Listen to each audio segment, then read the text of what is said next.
Joining us at this beautiful site, and I want to thank all the workers and the people who are ready to respond to the weather events as we're getting very concerning forecasts. But I first want to acknowledge the invasion of the Ukraine last night.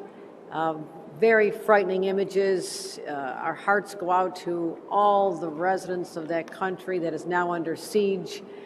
We have in New York State one of the largest Ukrainian populations outside the country, and we're proud of this. We're proud of their diversity and what they bring to all of us, but now they have family members and are deeply concerned about what's going on in their home country. So we're concerned about those individuals, and our support is with President Biden as he manages through this crisis. And also remind everyone that we are on heightened alert with respect to cybersecurity and our own defenses. We had a meeting with our commissioners over the weekend. We had another announcement with Mayor Adams to announce a joint security operations center to address the threats and to deal with any incidents as they occur. First time in our nation there's been this level of coordination between the state and local governments, and we also are putting money behind those efforts in our budget to beef up our own defenses, but also to make money available to localities to be able to deal with this. So our thoughts are with the individuals who are under siege today. And we are also preparing for a winter storm system that is coming. Now, it seems a little strange. We don't have the piles of snow and the ice out there, but just like in sports and in life, preparation is all about making sure you have good defensive measures in place. So the best offense is a good defense. And that's what we're doing here today. We're preparing and getting the word out about what is in store based on the weather forecast that we're hearing now. To give some latest updates, we have our Commissioner, who's very seasoned in this, Commissioner Jackie Bray, Commissioner of Homeland Security and Emergency Services. We just went through a record-breaking cataclysmic ice storm event just a couple weeks ago in Ulster County. Our own commissioner's house was out power for days, and so we are all seared with the knowledge that this could happen, and we're preparing right now as we speaking before the first snowfall comes. Also, our Commissioner of DOT, Commissioner Dominguez, who again has been out there on the front lines of this from the very beginning. This has been a long, brutal winter, even though it seems like springtime yesterday and even this morning it's not coming down yet. We know that it's going to change. Also very proud to have our county executive, George Latimer, who's been through a number of storms with us as well, and I want to thank him for what he has done. And at the end of this, I'll give a brief COVID update as well. So the forecast right now is to have a winter storm starting at 10 p.m. tonight, moving from the southwest to the northeast. And the vast majority of the state is going to be impacted by this. I mean, and again, don't be lulled by the lack of snow now. It's going to come very quickly. And upstate, it should be anywhere from 6 to 12, even 18 inches further north. The city, downstate, should be in a decent place, but also, there is a boundary. And you see that right around Poughkeepsie, where we'll be expecting about 6 to 8 inches in this area. So just because you go to bed and it looks like spring outside, when you wake up, it's going to be a very different world. It's going to feel much more like December. So every county in our state has a winter storm warning, advisory, or watch in place. The warnings are right now at the Capital Region, Mohawk Valley, North Country, Upper Mid-Hudson, and Eastern Central New York. The watches are the southern tier and western parts of Central New York, as well as our advisories are in Western New York, Finger Lakes, Lower Mid-Hudson, New York City, and parts of Long Island. So it's a beautiful color-coded map, but by tomorrow, it'll all be white. That is my prediction. And so what does that mean? Very messy commute tomorrow, and when we say messy, that means that the roads could be dangerous. And we're pre-treating roads already. That's going to continue throughout. You're going to see our trucks out there in advance in preparation to get the roads ready for the onslaught of snow and ice. And our advice is, when you wake up, if you can work remotely, if you can stay off the roads, that allows us to keep the roads clear. If you must drive, please take it slow and easy. And again, anticipation, preparation is how we get through these storms, is having people on the ground before the snow falls, and that's why we've deployed already 5,500 power line men and women from utility companies who are standing ready to support our efforts. We'll let our commissioners talk a little more about the storm, but I do want to talk about the fact that we have incredible resources. The DOT has its plow truck operators. The Thruway Authority has its plows ready to go. We're activating our emergency operations centers in Syracuse, Albany, and New York, as well as I mentioned, the utility workers. So with that, to give you a rundown, I'll call up Commissioner Jackie Bray, and then we'll hear from Commissioner Dominguez from the DOT. Thank you, Governor, and I want to thank you for your leadership in times of storm. We keep meeting like this, but winter will be over soon, I'm sure. As the Governor said, we've got a winter storm coming in late tonight. That storm, as she said, should start around 10 p.m. It's going to move from the southwest in New York City and then sweeping northeast. By 1 a.m., we expect winter precipitation in every single one of our counties. And this storm is going to be worst during the morning commute, during the sort of just after dawn hours and over the course of the morning commute. And so you might look out your window, you might look at the forecast today and say 6 inches, 8 inches, we know how to handle this. Yes, you do. But when that snow comes specifically during the commute, we need to make sure that you're taking and that we're all taking proper precautions. We expect the storm to move out by the end of the day Friday, and we expect relatively just seasonal temps this weekend and no new big snow over the course of next week. What we want New Yorkers to know and do: make a plan today before you go to sleep for what your tomorrow will look like. If you can work from home, work from home. If you can't work from home, leave plenty of time. Commissioner Dominguez is going to talk about the assets that we've deployed across the road statewide, but our Emergency Operations Center is open. All of our warehouses are open. We've been in touch with all of our county executives and county emergency managers to make sure that they have what they need. We don't expect major power outages. We don't expect major ice or major wind. The real hazard here is tomorrow morning's commute. And so as New Yorkers, we know how to keep each other safe. Part of that is being prepared and making a plan tonight to avoid driving, if you can, during tomorrow morning's rush hour. And I just want to say thanks to all of the local and state employees who have been out already preparing and who will be out over the course of the next 48 hours. With that, Commissioner Dominguez. Good morning. It is really great to join you here this morning, Governor Hochul. It's not quite Friday, but given the season that we've had, it's almost Friday, and therefore we have a storm coming our way. It seems to be the trend this year that coming into a weekend, we're getting a good-sized storm. So I'll tell you personally, one of the really great things about Governor Hochul, one of the many great things about Governor Hochul, is that she's from Western New York. And no one really knows more about snow preparedness and snow prep than she does. So it's always great to have her insights on the team and literally teach us a thing or two about what to do.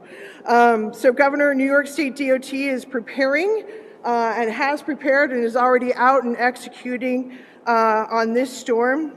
We have a robust operations plan in place, as I said, and we started 72 hours in advance of this storm. First and foremost, this snowstorm, as the governor mentioned, is really going to be impacting tomorrow morning's commuter, anybody using the roadways tomorrow. So it is a work day, but if you don't have to travel, we want to make sure if you can work from home, please do so. Please try and avoid any unnecessary travel tomorrow, and that's statewide. I think that is the most critical thing. If you have the ability to work from home, please do so. Keep the roads clear for our plow operators. The fewer cars there are on the road, the easier it is for our plow operators to do their jobs. And you want them to do their jobs because we want to keep the roadways as safe as possible for anybody who truly has to be out there, including emergency personnel. DOT's assets are ready and deployed. We've shifted our resources around the state to make sure that we've got all the necessary folks in the right places. We've got equipment and personnel ready to go. We've got about 1,750 large and medium duty plows, 326 large loaders, 48 tow plows, and 36 snow blowers in place. Here in the Hudson Valley alone, we've got 297 large and medium duty plows, 56 large loaders and 4 tow plows and 1 very large snow blower. To supplement our assets in the Hudson Valley for this storm, we're also bringing in another 34 plow operators and 2 supervisors. We're bringing them in from other parts of the state to make sure that we've got all the assets that we need here in the Hudson Valley. We've also got an additional 6 plow operators who are being deployed to the southern tier from the Mohawk Valley. So bottom line is that we are repositioning our forces where we think we're going to have the most need. DOT is going to be staffed up and operating 24/7 over the course of this event. Our fleet mechanics will also be working 24/7 cycles to make sure all of our equipment is up and operational and we're able to hit the roads as we need to. Just as information towing services are strategically going to be placed around some key locations around the state to make sure that if there are any traffic incidents or crashes, that we really get them off the roadways, towed, get people to safety as quickly as possible. That includes I-84 in Orange County, I-81 in Broome County and Schoharie County, I-88. They're really all across the state. It includes Putnam County, Route 17 in Broome and Sullivan, and 28 in Otsego, and Route 206 in Delaware. We also have tow services specifically that will be utilized in our help trucks for the Hutch, the Cross County Parkway, the Sawmill, the Sprainbrook, and the Taconic Parkways. We are, again, extending all of our beats. We want to make sure that we've got service, particularly targeted tow service and help trucks for the Capital District, up in and around Albany, where we expect to see some higher snow totals, as well as here in the Hudson Valley. I've spent enough winters in New York responding to storms to say that I'm constantly amazed at the efficiency at which our state, led by Governor Hochul, really tackles emergency response. And I want to thank the men and women of the DOT who make that happen each and every day. We do that with our colleagues at Dishes and Thruway and our county colleagues and our local operations across the board. It really does take everybody to make sure that we keep our roadways safe. So what we do is important. I don't think anybody does it better. And I just want to say thank you to all the men and women who help execute that. I already said try and avoid any unnecessary travel, but if you have to be out, please, please drive slowly. If you see a plow, the road in front of the plow is likely snow-filled. It's got ice, potentially. The bottom line is they're trying to clear any hazardous condition on the roadway. So give our plow operators, give the DOT plow operators space to do their job. They're out there to make our roads safe for all of us. And remember, no way, no how, never ever pass the plow. Governor, thank you so much for your leadership. We always appreciate your support. And with that, I will turn it over to County Executive George Latimer. Thank you very much, Commissioner, and I want to thank Governor Hochul for her leadership, her organization of state resources, to both commissioners for the work that you've done, and to the men and women of the DOT, those that are here now and those that are preparing to be on duty a little bit later on. My father was a maintenance man, and whenever it snowed or prepared to snow like this, he'd have to leave the house to go to his work site to do the very things that you are prepared to do. And I remember watching him leave in the morning when the weather conditions were the worst. And so on a human level, your families make a sacrifice so that we can have the mobility in our society. We appreciate that. What the governor and the commissioners have laid out at the state level is absolutely essential. We would not have mobility in Westchester County or any of the other portions of New York State without the state's involvement and the great leadership that you've shown. The County of Westchester, as other local governments, have complementary activities as well. Our team is here, Richard Wishney, Emergency Services, our Deputy and Commissioner of Operations, Deputy Director of Operations, Emily Saltzman, and our Director of Operations, Joe McDonald. And the county government will do comparable activities on the roadways that we're responsible for, the Bronx River Parkway, the campus that we're on right now, which is part of a county-owned complex, to make sure that we brine the roads tonight and that we're prepared as best as we can for tomorrow morning in the rush hour. We will keep Westchester County Airport open I know that MTA has other airports that they're responsible for, same situation, and I know the governor would advise that anyone who's planning to fly out of any of the major New York airports, not just Westchester, should call their carrier in advance. There will be flights canceled today in anticipation of the weather tomorrow, and you should know about that before you either plan to fly out or you plan to pick up somebody who may be flying in. Our Beeline bus system, which is the second largest bus system in the state, we're behind the New York City transit system. We're going to be monitoring conditions and look for our information to determine if we're going to have any restrictions on the schedules or restrictions on the routes. And again, I say that for Westchester, but I know that Mayor Adams, the folks at the MTA, will have the same principles for New York City Transit as well. And we're going to do everything we can, working very closely with the state. Our manpower and your manpower together will keep the roads open. And as we are New Yorkers, we will get through this. And I do recognize, as Commissioner Dominguez said, that Governor Hochul has greater experience in these things from the part of the state that deals with this normally.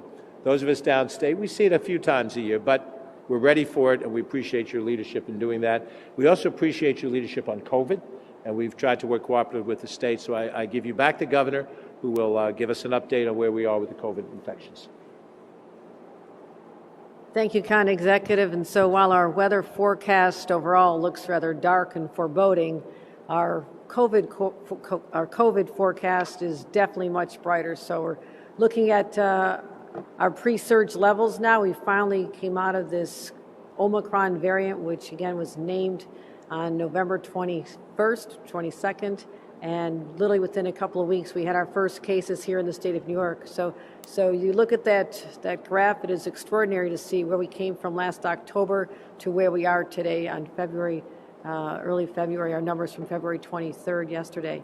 So positives, 2,700, which is incredible given that we had been up at 90,000 positive cases just January 7th. We've seen a continuous downward trend over the past 47 days. Westchester, for example, we have only 105 cases. And we've actually, something we're tracking as well, since we suspended our indoor mask requirements, mask or vaccination requirement, we've not seen an increase in cases, which is what we've been monitoring very closely. So that, again, is very good news. Statewide, the positivity is 2.1, again, down from a peak of 23% January 2nd. And daily positivity is continuing to be down below 2.5% for the past 6 days. And so that is great. And Mid-Hudson area where we are today is even below 2%, below the statewide average. So these are truly good numbers.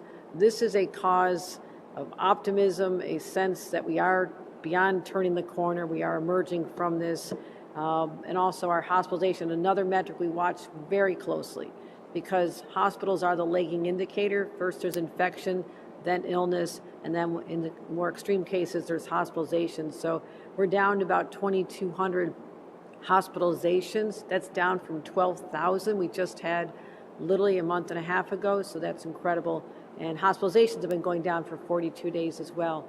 And we are still losing our fellow New Yorkers. We lost 31 individuals yesterday, and of course one is too many, so we keep those individuals and their families in our hearts and minds. So hospitalizations, again, another stress point that really showed the fracture in our system, that our healthcare system really came through a lot over the last 2 years, and then to be hit with Omicron over December and January, it was really hard. We lost a lot of individuals who left their profession, healthcare workers getting sick themselves. So we really were under a tremendous stress threat. As you all know, we had to take some extraordinary steps, and that was to identify the hardest hit areas, the ones that needed the most help, and those are areas we had to suspend elective surgeries and to have a flex and surge capacity that we're now coming out of. So the great news is all of our hospitals are off the list to have to pause those non-elective surgeries and procedures. So I want to thank all the hospitals who had to go through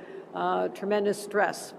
They were there with us, constant engagement by myself and my team with our hospitals throughout the state, and now you can see that our hospitalizations are trending down in a great, the red being the statewide numbers, a much better place than we had been just a short time ago. And that's just a stark reminder of what this state and all of our communities had to go through just in very recent time. And vaccinations. This has always been our key to come out of this pandemic. and save millions of lives nationwide. And we're going to continue promoting vaccinations. I mean, there is no reason why every New Yorker does not get a vaccination and get boosted, because even when you hear the cases now of people contracting the virus, the symptoms are very minor. It is just dealing with a cold or a flu for a few days, nowhere near what it would have been if we weren't boosted. So I'm proud of the fact that because of our nonstop promotions and talking about this and having New Yorkers who listen to us, we are #1 among the large states for a fully vaccinated total population. We're #1 among large states for fully vaccinated 12 to 17-year-olds, something we've been pushing very intently. And we're #2 in the nation for large states for the category of 5 to 11-year-olds being fully vaccinated. I believe we can get to #1. We can continue to push that. But right now we have nearly a third of that age group. But here's what we can do. Parents whose children are on break, they're here. There's plenty of vaccination sites. It's easy to find. And if you can just take that extra step of getting your children vaccinated, or if they're already fully vaccinated, let them get the boosted, the extra fortification that they have just in case we have to go through this again. So again, our #1s are a source of pride for us. We didn't do it alone. We did it with the help of a lot of New Yorkers who heard the call, understood what they're doing is not just protecting their own health, but the health of their families and their loved ones. So great success there on the vaccinations. And also testing. We're still pushing out the test kits. You know, we amassed over 92 million test kits at a time when many states were scrambling. And we knew that this is a way that if people could find out whether or not they're positive, if they're positive, they self-quarantine, they keep themselves isolated from others, so it's how we stop the spread. And we also knew that this was an important key to keeping our schools open as well. As everyone has heard, for literally 6 months, I've been on the job 6 months today. On that first day, I said we need to ensure that we have an end to remote learning, that every child can be in a school, in a learning environment that is far more beneficial for them educationally, but also for their mental health, because we saw how hard hit our kids were having to learn remotely, the stress that was on the teachers, the stress that was on parents. And so in order to ameliorate that and give people the confidence that they can go into classrooms safely, that is when 6 months ago we instituted the school mask requirement. And as we're coming out of this winter break, I've said this for a number of weeks now, we're watching the numbers. And what I also am doing aggressively is getting out testing kits. We have over 20 million test kits that have already been distributed to schools. 4.8 million were sent to schools just before this most recent break. We're sending another 2 million out next week. So basically, when the kids come back from their breaks, and most of them are on break right now, when they come back, parents, please use those kits.